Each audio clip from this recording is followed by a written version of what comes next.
sudah menyempatkan hadir dalam sosialisasi budaya positif yang akan saya jabarkan kali ini.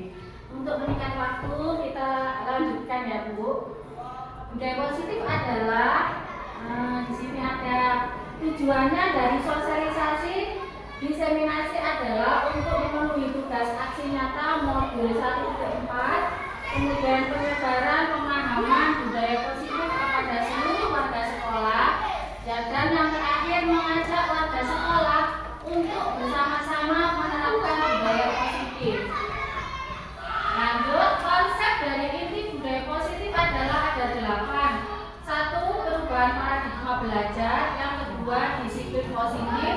Yang ketiga, nilai-nilai kebajikan. Yang keempat, kebutuhan dasar manusia. Yang kelima, motivasi perilaku manusia. Yang keenam, posisi kontrol guru. Yang ketujuh, keyakinan kelas. Dan yang kedelapan adalah segitiga restitusi.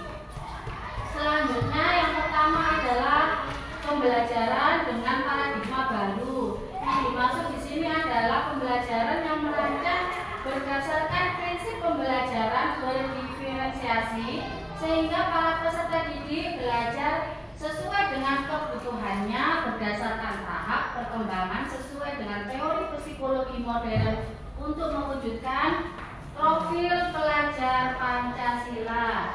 Di sini ada profil pelajar Pancasila ya Bapak Ibu.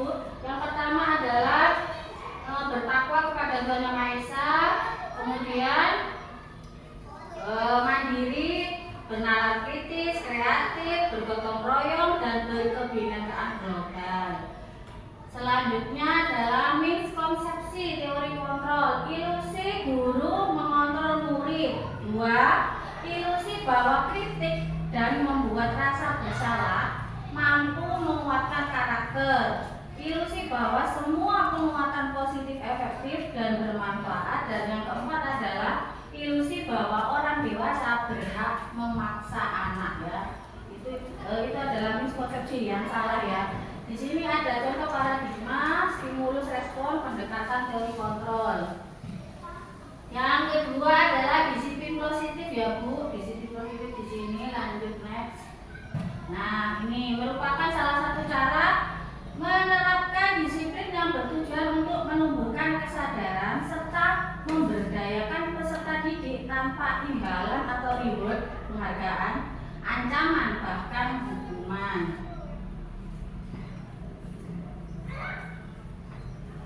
Selanjutnya, sebagai pendidik, tujuan kita adalah menciptakan peserta didik yang memiliki disiplin diri sehingga mereka berperilaku mengacu kepada nilai-nilai kebajikan universal dan memiliki motivasi intrinsik dalam perubahan perilaku ke arah yang lebih baik. Ini Bu ya, nilai kebajikan bisa disepakati secara bersama lepas dari suku, bangsa, agama maupun latar belakangnya. Contoh nilai kebajikan atau institusi organisasi P3 beriman dan bertakwa kepada Tuhan Yang Maha Esa. PYP toleransi, rasa hormat, integritas, mandiri. Life skill adalah dapat dipercaya, lurus hati, pendengar yang aktif. Kebutuhan dasar manusia. Segala sesuatu yang kita lakukan untuk mendapatkan apa yang kita inginkan. Kebutuhan dasar manusia ada 5 ya Bapak Ibu. Yang pertama adalah bertahan hidup yang berupa makanan, pakaian, dan sebagainya. Yang kedua adalah kasih sayang dan rasa diterima.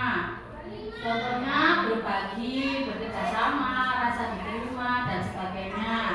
Kemudian ada penguasaan, harga diri, keinginan untuk dianggap. Yang keempat adalah kebebasan, mandiri, memiliki pilihan, mencoba hal baru.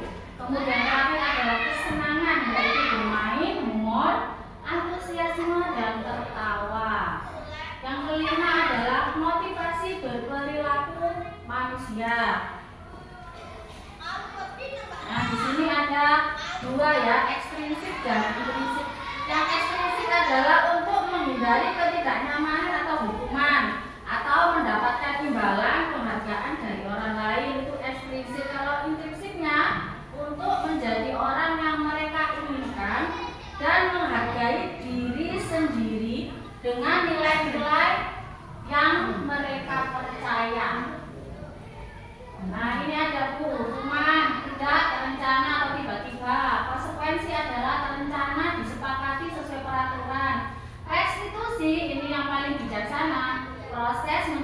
menciptakan kondisi bagi murid untuk memperbaiki kesalahan.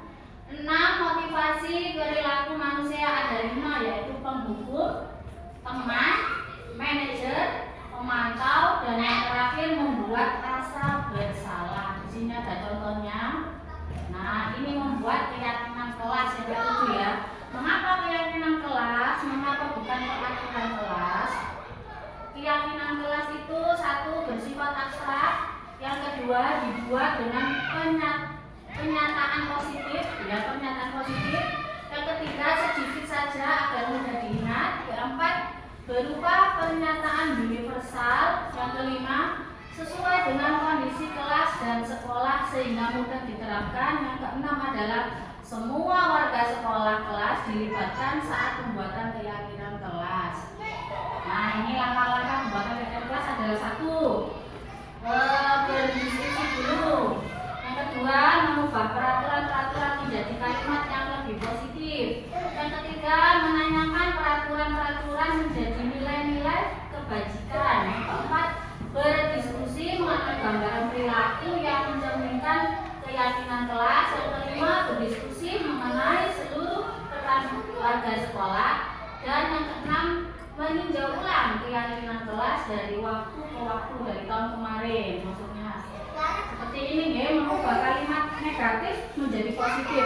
Misalkan dulu kan dilarang datang terlambat. Sekarang kita ubah kalimatnya menjadi positif, yaitu datang tepat waktu.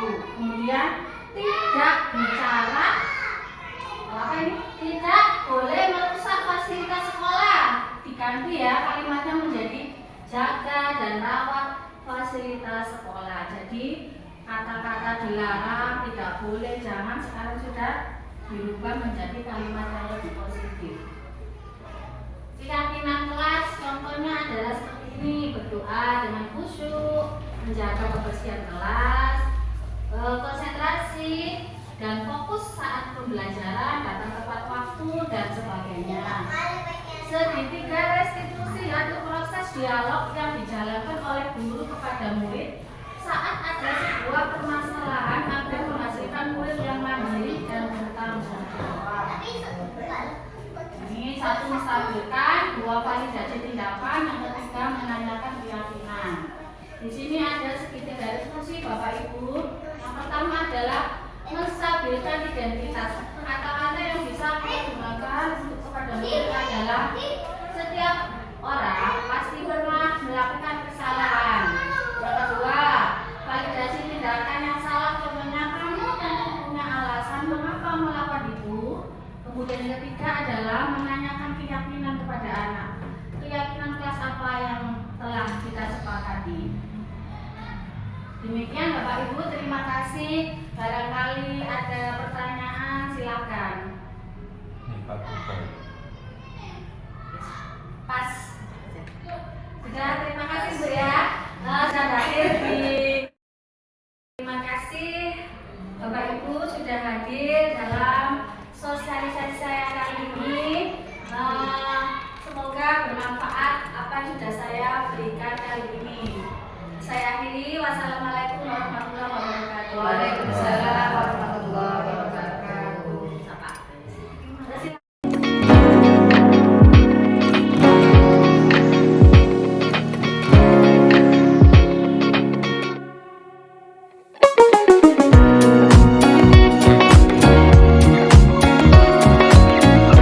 Assalamualaikum warahmatullahi wabarakatuh. Nama saya Yani Suryanti. Dari pengimbasan budaya positif yang tadi Bu Lisa sampaikan, ternyata banyak hal yang tidak kita sadari sebagai seorang guru. Salah satunya yaitu keyakinan kelas, di mana keyakinan kelas yang telah kita pahami itu sebenarnya adalah nilai-nilai kebajikan, kebiasaan-kebiasaan positif yang sudah kita lakukan bersama-sama dengan siswa dan telah disepakati oleh seluruh anggota kelas.